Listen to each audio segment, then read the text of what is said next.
आजीविका की सुरक्षा भी भारत के लिए बहुत बड़ी चिंता है। होर्मुज स्ट्रेट में दुनिया के अनेक जहाज फंसे हैं। उनमें बहुत बड़ी संख्या में भारतीय क्रू मेंबर्स हैं। ये भी भारत के लिए एक बड़ी चिंता का विषय है। ऐसी विकट परिस्थिति में आवश्यक है कि भारत की संसद के इस उच्च सदन से शांति और संवाद की एकजुट आवाज पूरे विश्व में जाए।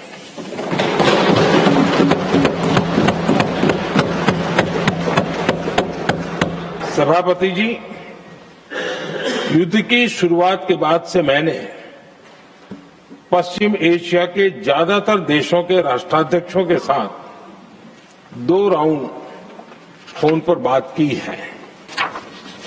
हम गल्फ के सभी देशों के साथ लगातार संपर्क में हैं। हम ईरान, इजराइल और अमेरिका के साथ भी संपर्क में हैं। हमारा लक्ष्य डायलॉग और डिप्लोमेसी के माध्यम से क्षेत्र में शांति की बहाली का है।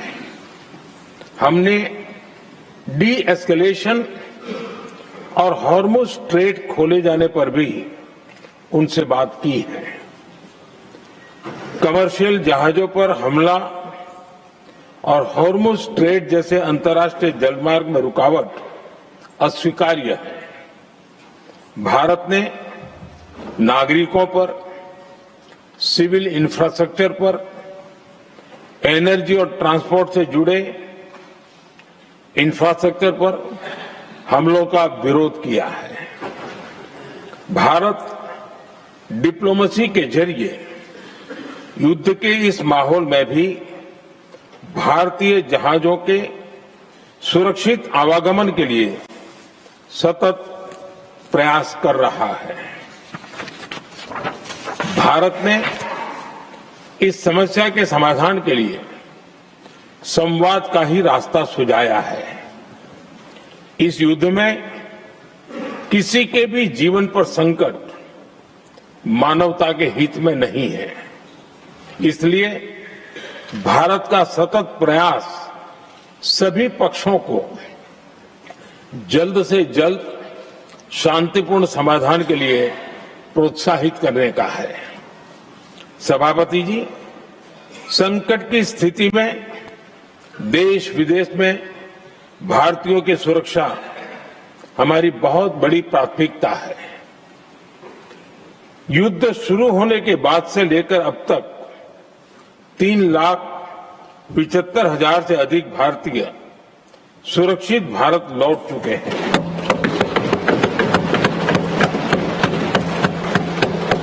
ईरान से ही अभी तक 1,000 से अधिक भारतीय सुरक्षित वापस लौटे हैं। इनमें 700 से अधिक मेडिकल की पढ़ाई करने वाले युवा हैं। हमारी सरकार संकट के इस समय में पूरी संवेदनशीलता से काम कर रही है। सभी देशों ने वहां मौजूद भारतीयों की सुरक्षा का पूरा आश्वासन दिया है। हालांकि ये बहुत दुखद है कि हमलों के कारण कुछ भारतीयों की मृत्यु हुई है और कुछ घायल भी हुए हैं। ऐसे मुश्किल हालात में परिवारजनों को आवश्यक मदद दी जा रही है। जो घायल हैं उनका बेहतर इलाज सुनिश्चित कराया जा रहा है।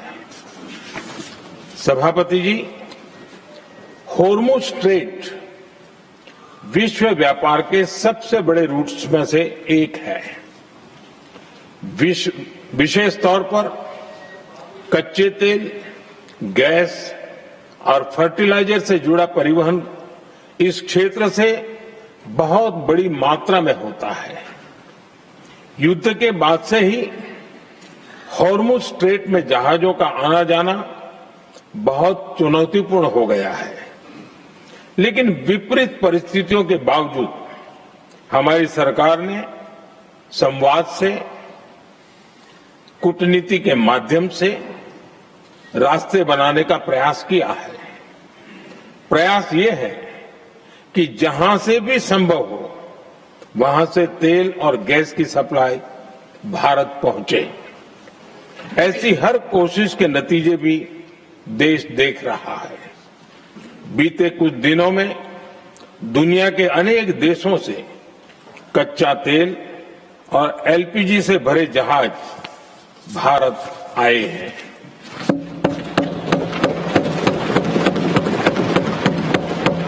इस दिशा में हमारे प्रयास आने वाले दिनों में भी जारी रहेंगे।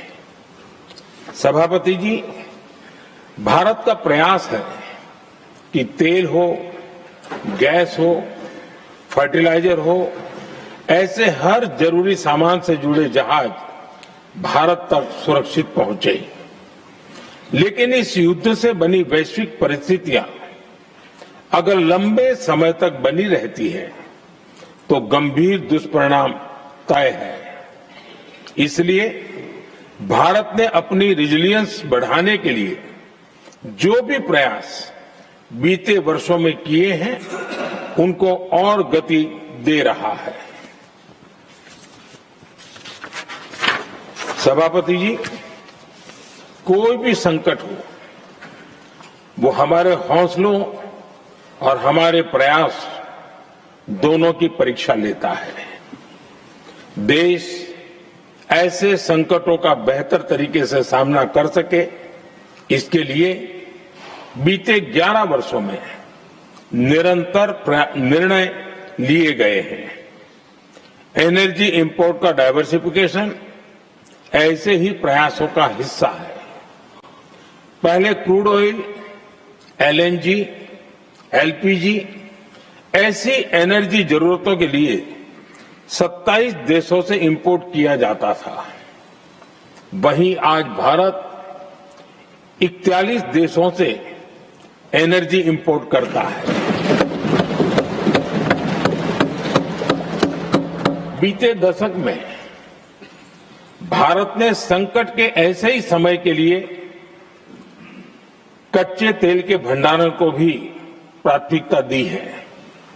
हमारी तेल कंपनियां संकट के समय के लिए काफी मात्रा में पेट्रोल और डीजल का भंडार रखती है।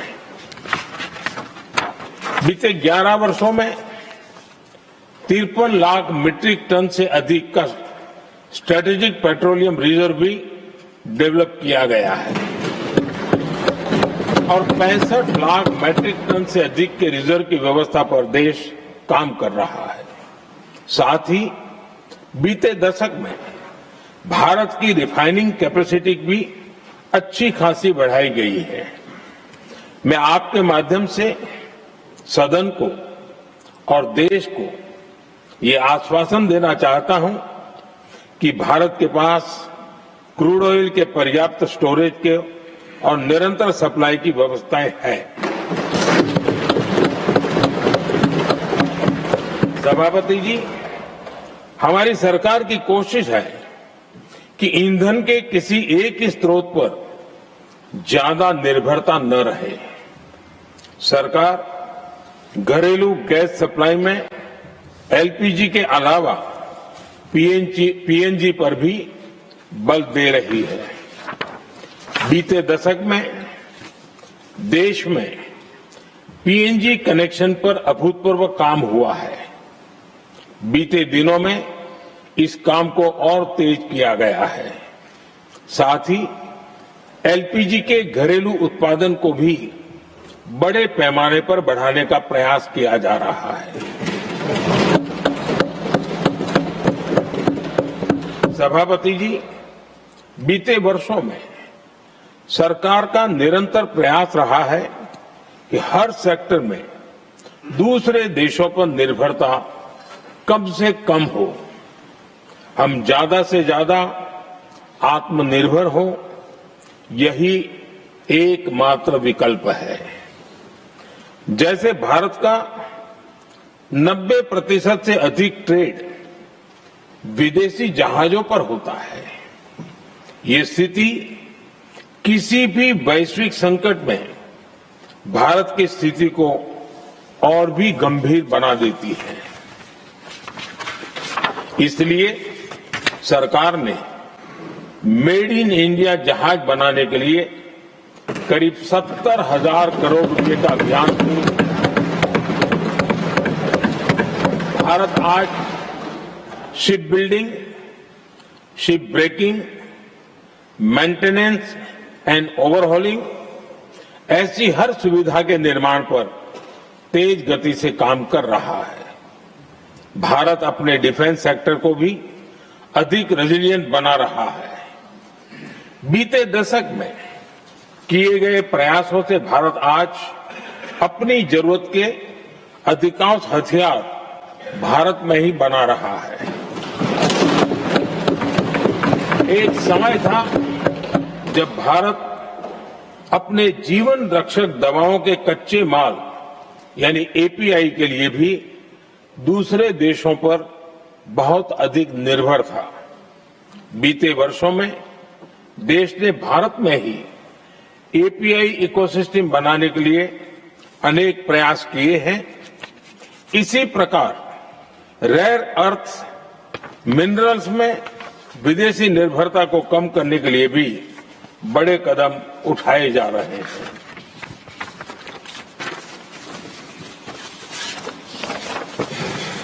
आदरणीय सभापति जी, वर्तमान संकट ने पूरी दुनिया की इकोनॉमी को हिला दिया है। अभी तक पश्चिम एशिया में जो नुकसान हुआ है उससे रिकवर होने में भी दुनिया को बहुत समय लगेगा। भारत पर इसका कम से कम दुष्प्रभाव हो, इसके लिए निरंतर प्रयास किए जा रहे हैं। हमारी इकोनॉमी के फंडामेंटल्स मजबूत हैं और सरकार पल पल बदलते हालात पर नजर रखे हुए है। सरकार इसके शॉर्ट टर्म, मीडियम टर्म और लॉन्ग टर्म ऐसे हर प्रभाव के लिए एक रणनीति के साथ काम कर रही है।